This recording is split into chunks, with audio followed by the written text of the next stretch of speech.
Okay. Welcome, Team Boston. I'm just going to give you guys a quick rundown of the show. So you'll have 1 minute for your elevator pitch, 10 minutes to share your pre-recorded video, and if it does go over 10 minutes, it will get cut off. And then you guys will have 5 minutes for the judges to ask questions. So we ask that for you to keep the questions and answers brief, and then the judges will have 1 to 5 minutes to score and transition. So let's get started and good luck to you all. So I would like to call up Team Boston to present their 1 minute elevator pitch.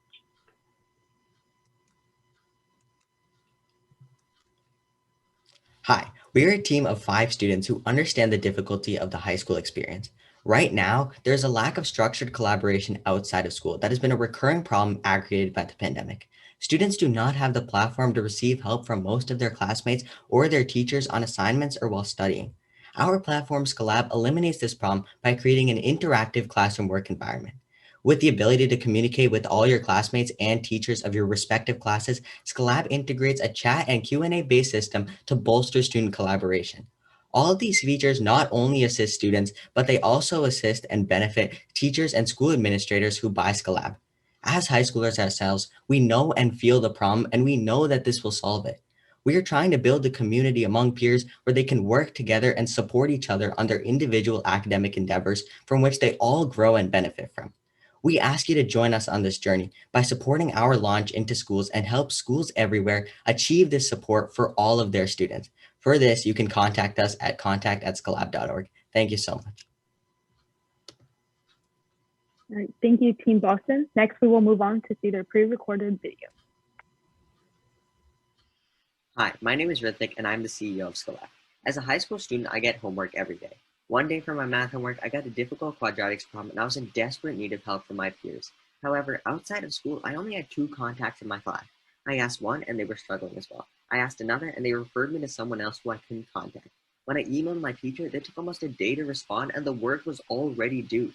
This is a recurring problem that happens in almost every class, and limited opportunities to collaborate with peers is a roadblock in the student learning experience. We are here to alleviate this problem with Scollab. Hi, I'm Vera, the COO. This lack of structured collaboration in schools is due to the communication gap between peers and teachers outside the classroom setting. Other existing platforms are not designed for academic collaboration between students, and there is no universal way for peers to collaborate with each other outside of school. This issue has existed well before, was aggregated by, and will continue to exist after the pandemic unless we do something about it. This problem affects most high schoolers, of which there are over 15 million in the US. We confirmed this through our nationally administered student survey, teacher survey, and school admin meetings. We found that 94% of students use phone numbers and 64% use social media when attempting to collaborate with peers after class, both providing distractions and limited access to classmates. Moreover, when interacting with teachers, 97% of students contact their teachers via email, which they say delays response time. This is not the teacher's fault. They simply do not have the tools to interact and connect with students in the way they would want to outside of class. We validated this through our survey where over 75% of teachers reported increasing collaboration is an urgent issue, with a majority confirming that students are not getting enough academic support outside of school.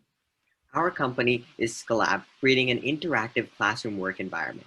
In Scollab, students will be able to work and collaborate with their peers in their respective classes, providing a universal way for students to communicate and ask for help on assignments.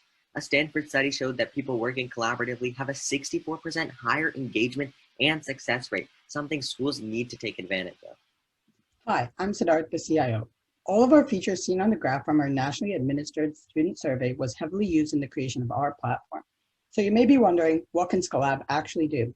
Our features are diverse, comprehensive, and intuitive for teachers and students. To work with your peers in your math class, we have our classes easily divided up. To easily ask questions to classmates or your teachers, we have a class chat with side conversations for smaller groups. To get questions answered as soon as possible, use our icons for class announcements, teacher questions, student questions, answers, and polls. To explain complex problems, we also have video call rooms and a whiteboard that are easily accessible. Each of these features was combined and iterated into our product at scollab.org.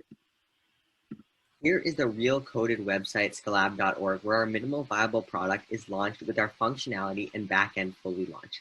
This app allows you to sign in, register, have classes at the top, have side conversations and create side conversations, have icons, and all of these functions are fully connected in this fully working chat at scollab.org. Throughout this year, a lot has been modified concerning our platform. As you can see from the evolution of our wireframes, at first we were focused on building a peer-to-peer workspace. However, both of our surveys indicated there was a need to increase teacher connection. We achieved this by including separate teacher questions, private teacher chats, and polls.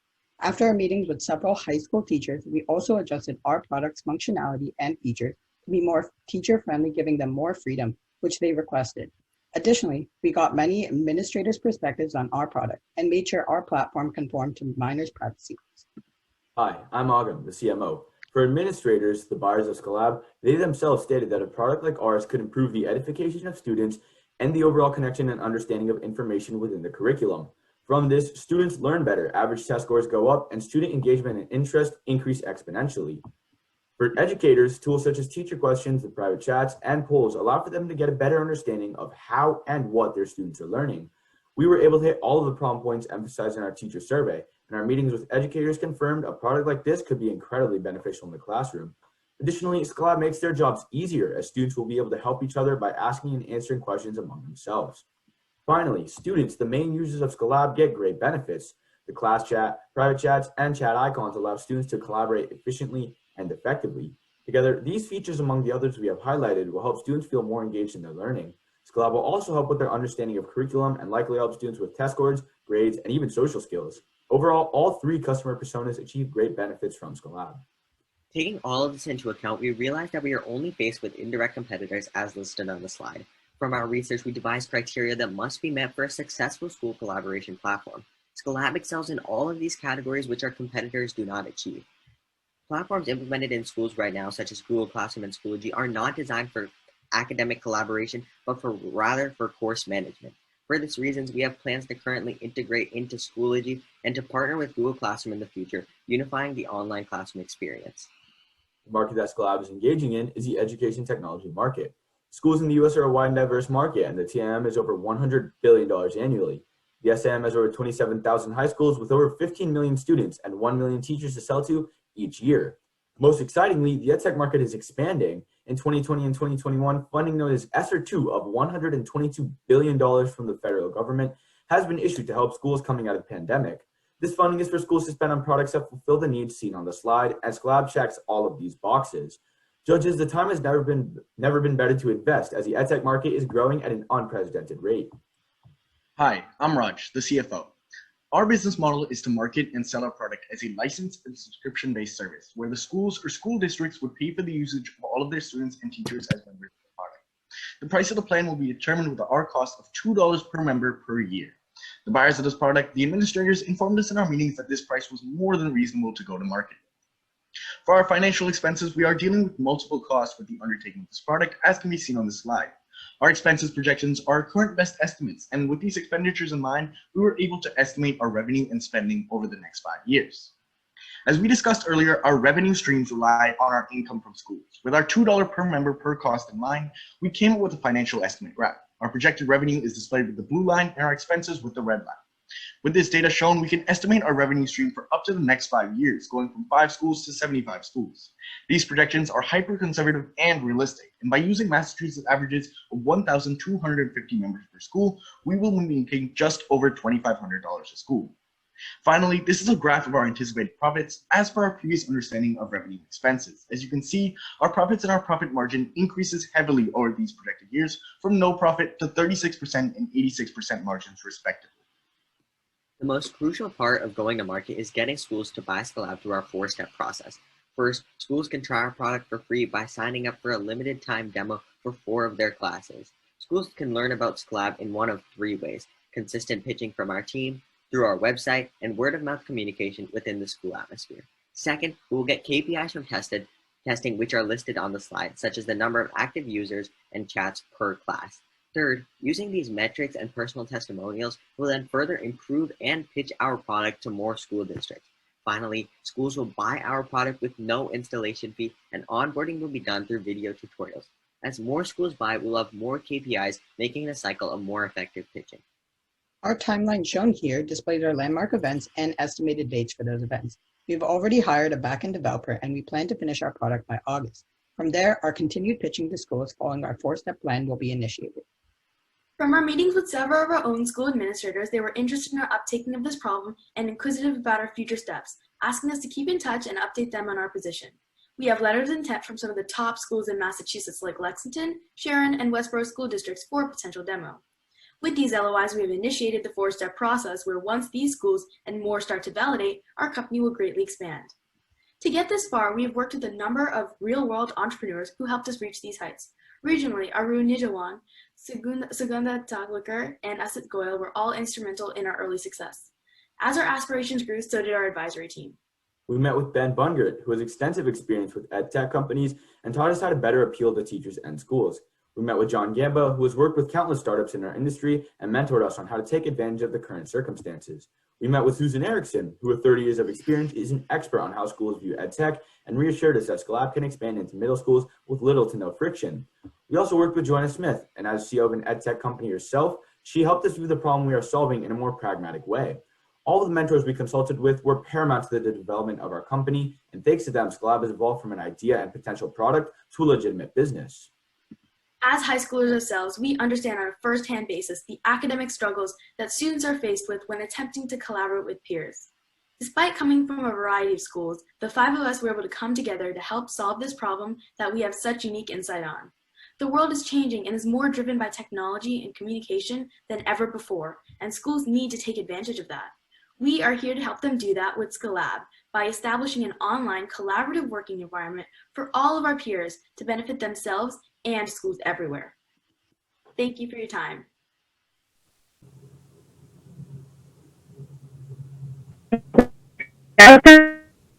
You guys have 5 minutes for questions and answers, so let's keep it a 1 question per judge.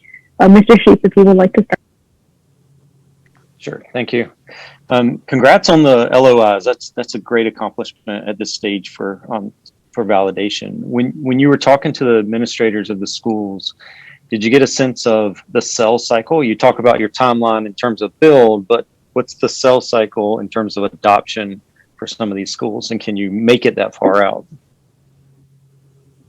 Yeah, thank you so much for the question.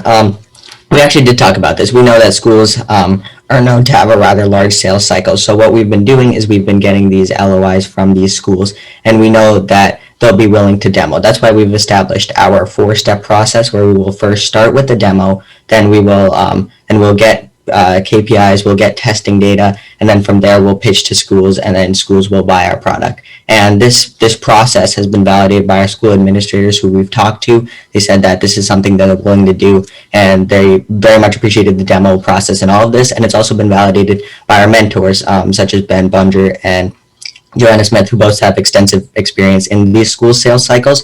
And they said that using this process will get us through this sales cycle, which usually takes a little longer, but it's enough. We feel as there is enough validation to show that we will actually be able to get into these schools using this process. Thank you. Mr. Amin, if you would like to go.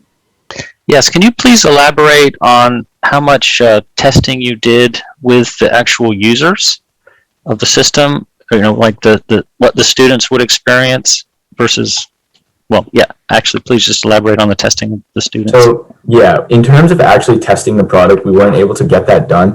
What we were able to do is we know that these features are ones that benefit students and people trying to accomplish what we're trying to accomplish in this field. Our feature set is not necessarily completely new. It's taken parts from here and there from other platforms in this sort of area, but the difference is that we've tailored it to work with schools exclusively and work really, really well, where we'll be able to integrate into platforms like Schoology that schools already use, which other products do not do. And then furthermore, because we actually, like we mentioned earlier, use a student survey to get these features, we know that students will respond well to the feature set that we have.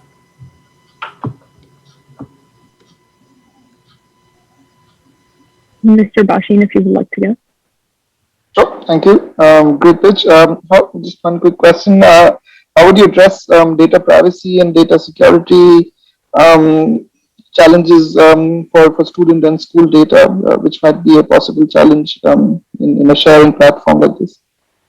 Absolutely. So like we mentioned earlier, in iterations, Siddharth brought it up, where this was not really something we thought of early on, but that's the reason we met with administrators of schools to know for a product like this, what would they want to make them comfortable to buy and all of that. And one thing that they did stress, like you said, was privacy and minors' privacy laws. So we did change the amount of data we collect and what type of data we collect to make sure that it all adheres to those laws and there's no privacy being violated or anything like that. So schools will be very comfortable buying our product from that standpoint. Mr. Martinsbury, if you'd like to go. Sure.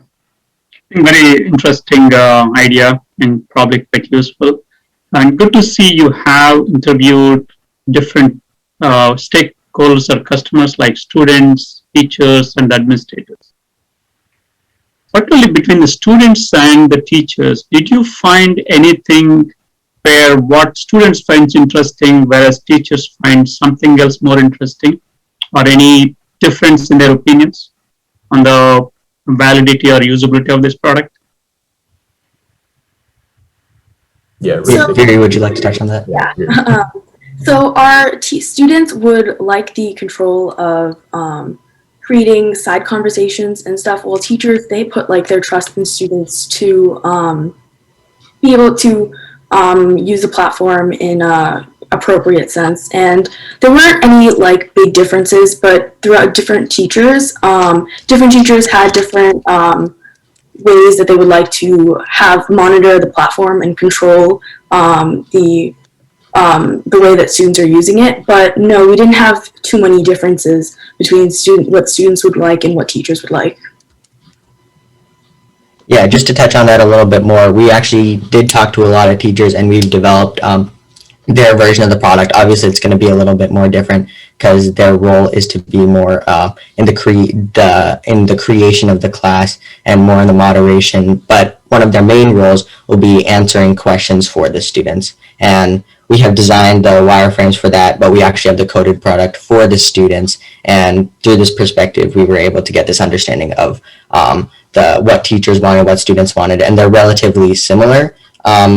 In the sense of like Q&A formatting, and we'll also give teachers more freedom on how they want the class designed during the creation of their class, which is something that they wanted. And then based on that, students will use those features as the teachers directed. Thank you. Okay, that wraps up our Q&A. Thank you so much, Team Boston, and great job. Judges will now have 5 minutes to deliberate and transition.